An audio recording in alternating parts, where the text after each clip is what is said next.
खेतों में root knot nematode, bacteria, fungi, कीट व खरपतवार का अत्यंत दुष्प्रभाव बना रहता है। इसके प्रभावी नियंत्रण के लिए सॉइल सोलराइजेशन एक बेहतर मेथड है। संरक्षित कृषि जैसे कि पॉली हाउस, नेट हाउस व सामान्य कृषि में रसायन मुक्त पेस्ट कंट्रोल के लिए यह तरीका प्रयोग किया जाता है। प्रकाश भैया के पॉली हाउस पर हैं। इन्होंने शिमला मिर्च लगाने से पहले सॉइल सोलराइजेशन के लिए प्लास्टिक मल्च का इस्तेमाल किया, जो कि पॉली हाउस में रोगों का नियंत्रण सबसे महत्वपूर्ण होता है और केमिकल फ्री रोग नियंत्रण के लिए इससे अच्छा मेथड कोई नहीं हो सकता है सॉइल सोलराइजेशन के लिए इससे अच्छा।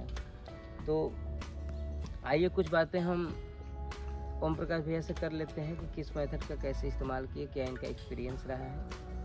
ओम प्रकाश भैया हमें बताइए कि इससे आपको क्या फ़ायदे हुए हैं। इससे हम लोग को फ़ायदा ये होता है सर कि हम लोग इसको ढकते हैं तो इससे कीड़े जो होते हैं, जो मिट्टी के शक्ति या कीड़े जो मर जाते हैं वो एकदम बेटर रहते हैं, समाप्त हो जाते हैं, ख़त्म हो जाते हैं। गर्मी के मौसम में सूर्य की किरणों से 30 से 60 दिनों के लिए सोलराइजेशन बहुत ही अच्छा होता है, क्योंकि इस समय टेम्परेचर बहुत हाई होती है और सोलराइजेशन इफेक्टिव बनी रहती है।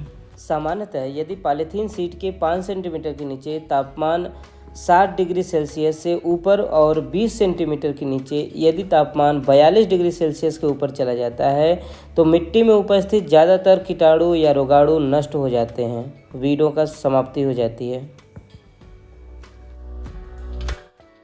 सोलराइजेशन से पहले मिट्टी की जांच करवा ले। मिट्टी जांच के रिपोर्ट के अनुसार मृदा सुधारक जैसे जिप्सम 300 किलो प्रति हेक्टेयर के हिसाब से ऐड कर सकते हैं। सर्वप्रथम पिछले फसलों के अवशेष को पूर्णतः बाहर निकाल दें। पॉली हाउस में कोई भी क्रॉप रेजिड्यू नहीं होना चाहिए। जुताई से पहले सभी प्रकार के ऑर्गेनिक खाद जैसे कि farmyard manure, compost, native compost, neem cake, mustard cake, castor cake इत्यादि जुताई से पहले ही खेत में डाल देना चाहिए। खेत की गहरी जुताई करें ताकि इंसेक्ट के अंडे, वीड, निमेटोड, फंगस, बैक्टीरिया के स्पोर्स सब ऊपर आ जाएं और टेम्परेचर बढ़ने पर स्वतः ही समाप्त हो जाएं। जुताई के उपरांत खरपतवार, पत्थर, बड़े ठेले इत्यादि खेत से हटा दें। खेत में ज़्यादा मात्रा में पानी दें ताकि एक्सेस साल्ट लीच्ड आउट हो जाएं।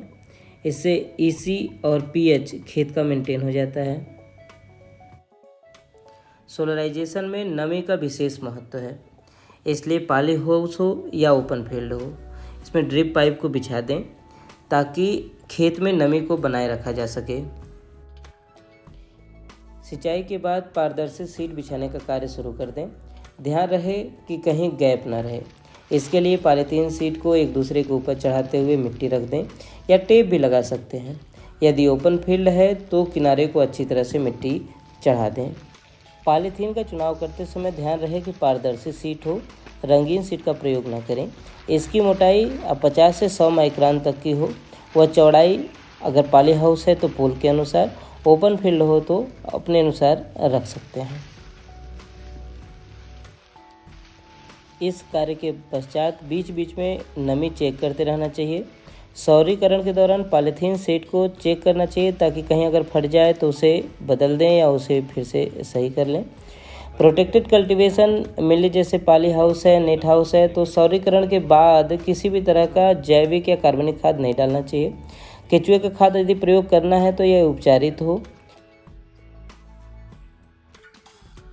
ओम प्रकाश भैया, ये मेथड आप कब से इस्तेमाल कर रहे हैं? हम लोग 2 साल से कर रहे हैं। 2 साल से क्या फ़ायदे मिले आपको? फ़ायदा तो अच्छा खासा मिला सर।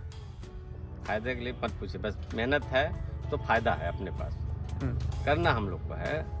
इसमें कोई रोग नहीं आई? नहीं आई। शिमला मिर्च की खेती इसमें बहुत अच्छा चला, बहुत अच्छा हुआ। बहुत अच्छा।